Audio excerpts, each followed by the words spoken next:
Hi guys, Sunday அதுமா பிரியாணி சாப்பிட்டு நல்லா தூங்கியிருந்தேன். திடீர்னு ஃப்ரெண்டு கால் பண்ணி ஃபுட்பால் மேட்ச்க்கு டிக்கெட் இருக்கு வரியாடான்னு சொல்லிட்டு கேட்டான்.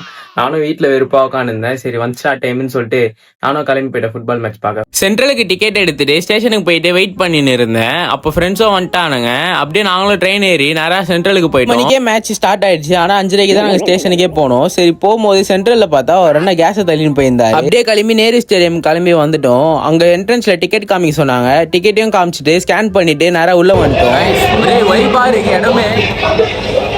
அப்படியே அதே வைப்போட நாங்களும் அப்படியே ஸ்டேடியம்குள்ள என்ட்ரி ஆயிட்டோம். பார்த்தா ஃபர்ஸ்ட் ஹாஃப் மேட்சே முடிஞ்சிட்டு இருக்கு. சரி வாடா செகண்ட் ஹாஃப் வச்சு பார்க்கலான்னு சொல்லிட்டு வெயிட் பண்ணியிருந்தா திடீர்னு எல்லாம் கத்த ஆரம்பிச்சிட்டாங்க. என்னன்னு கத்துறான்னு சொல்லிட்டு பார்த்தா ஃபர்ஸ்ட் கோல் அடிச்சிட்டாங்க போல சென்னை எஃப்சி.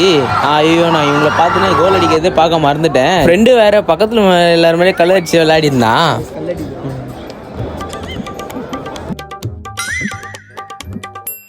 மேட்சே முடிஞ்சிருச்சு. சென்னை எஃப்சி தான் ஜெயிப்பாங்கன்னு பார்த்தேன். கோவா லாஸ்ட் மினிட்ல கோல் அடிச்சு மேட்சை டிராவ் பண்ணிட்டாங்க. காய்ஸ் ஆசையா வந்து ஜெயிப்போன்னு நல்லா ட்ரா ஆயிடுச்சு. நல்ல கேம் தான். கோவா கிட்ட நல்ல கேம். லாஸ்ட் மினிட்ல ஒரு கோல் திருப்பிட்டாங்க. கேம் தான் அப்படிதான். யார் எப்போ ஜெயிப்பாங்க சொல்ல வேண்டியதெல்லாம் என் ஃப்ரெண்டே சொல்லி முடிச்சுட்டேன். இதுக்கு மேலே என்ன, நாங்களும் வீட்டுக்கு போயிட்டோம். Bye by.